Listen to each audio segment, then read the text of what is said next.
Welcome to the presentation on Good Clinical Practice, Part 5, Sponsors' Responsibilities. Investigator Selection. The sponsor is responsible for selecting the investigator or institution. Each investigator should be qualified by training and experience and should have adequate resources to properly conduct the trial for which the investigator is selected. If the organization of a coordinating committee and/or selection of coordinating investigators are to be utilized in multi-center trials, their organization and/or selection are the sponsor's responsibility. Before entering an agreement with an investigator or institution to conduct a trial, the sponsor should provide the investigator or institution with the protocol and an up-to-date investigator's brochure and should provide sufficient time for the investigator or institution to review the protocol and the information provided. The sponsor should obtain the investigator's or institution's agreement to conduct the trial in compliance with GCP with the applicable regulatory requirements and with the protocol agreed to by the sponsor and given approval or favorable opinion by the IRB or IEC. Agreement to comply with the procedures for data recording and reporting. Agreement to permit monitoring, auditing and inspection, and agreement to retain the trial related essential documents until the sponsor informs the investigator or institution these documents are no longer required. The sponsor and the investigator or institution should sign the protocol or an alternative document to confirm this agreement. Allocation of responsibilities. Prior to initiating a trial, the sponsor should define, establish and allocate all trial-related duties and functions. Compensation to subjects and investigators. If required by the applicable regulatory requirements, the sponsor should provide insurance or should indemnify legal and financial coverage for the investigator or the institution against claims arising from the trial, except for claims that arise from malpractice and/or negligence. The sponsor's policies and procedures should address the costs of treatment of trial subjects in the event of trial-related injuries in accordance with the applicable regulatory requirements. When trial subjects receive compensation, the method and manner of compensation should comply with the applicable regulatory requirements. Financing. The financial aspects of the trial should be documented in an agreement between the sponsor and the investigator or institution. Before initiating the clinical trial, the sponsor or both the sponsor and the investigator, if required by the applicable regulatory requirements, should submit any required application to appropriate authorities for review, acceptance and/or permission to begin the trial. Any notification or submission should be dated and contain sufficient information to identify the protocol. Confirmation of review by IRB or IEC. The sponsor should obtain from the investigator or institution the name and address of the investigators or institution's IRB or IEC, a statement obtained from the IRB or IEC that it is organized and operates according to GCP and the applicable laws and regulations, documented IRB or IEC approval or favorable opinion, and if requested by the sponsor, a current copy of protocol, written informed consent form and any other written information to be provided to subjects, subject recruiting procedures and documents related to payments and compensation available to the subjects, and any other documents that the IRB or IEC may have requested.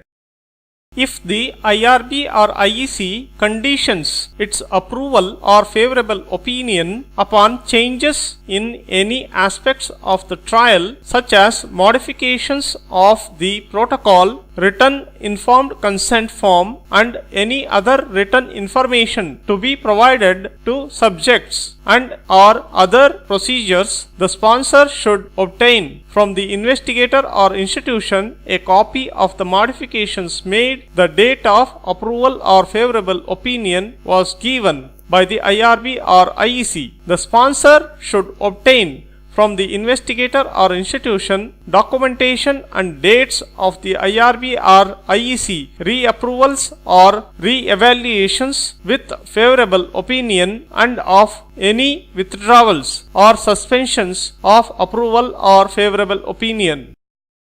Information on investigational products. When planning trials, the sponsor should ensure that sufficient safety and efficacy data from non-clinical studies and or clinical trials are available to support human exposure by the route at the dosages for the duration and in the trial population to be studied. The sponsor should update the investigator's brochure as soon as significant new information becomes available. Manufacturing, packaging, labeling and coding of investigational products. The sponsor should ensure that the investigational products, including active, comparator and placebo if applicable, is characterized as appropriate to the stage of development of the product, is manufactured in accordance with any applicable GMP and is coded and labeled in a manner that protects the blinding if applicable. In addition, the labeling should comply with the applicable regulatory requirements.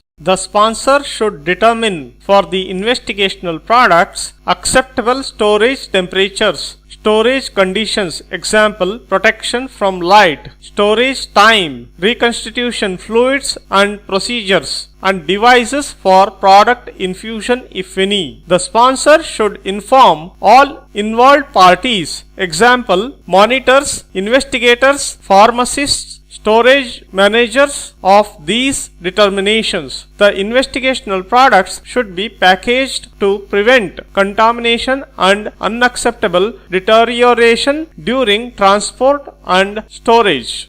In blinded trials, the coding system for the investigational products should include a mechanism that permits rapid identification of the products in case of a medical emergency, but does not permit undetectable breaks of the blinding. If significant formulation changes are made in the investigational or comparator product during the course of clinical development, the results of any additional studies of the formulated product, example, stability, dissolution rate, bioavailability, needed to assess whether these changes would significantly alter the pharmacokinetic profile of the product, should be available prior to the use of these new formulation in clinical trials.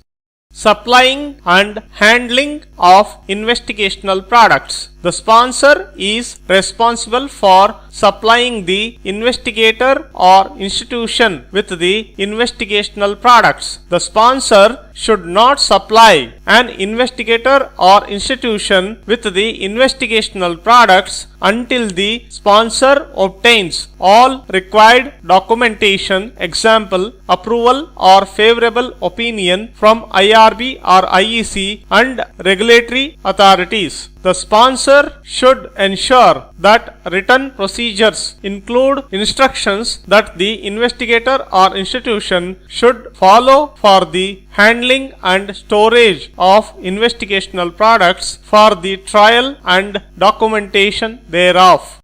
The procedures should address adequate and safe receipt handling, storage, dispensing, retrieval of unused product from subjects, and return of unused investigational products to the sponsor or alternative disposition if authorized by the sponsor and in compliance with the applicable regulatory requirements. The sponsor should ensure timely delivery of investigational products to the investigator. Maintain records that document shipment, receipt, disposition, return, and destruction of the investigational products. Maintain a system for retrieving investigational products and documenting this retrieval. Example, for deficient product recall, reclaim after trial completion, expired product reclaim. Maintain a system for the disposition of unused investigational products and for the documentation of this disposition. The sponsor should take steps to ensure that the investigational products are stable over the period of use. Maintain sufficient quantities of the investigational products used in the trial to reconfirm specifications should this become necessary, and maintain records of batch sample analysis and characteristics. To the extent of stability permits, samples should be retained either until the analysis of the trial data are complete or as required by the applicable regulatory requirements, whichever represents the longer retention period.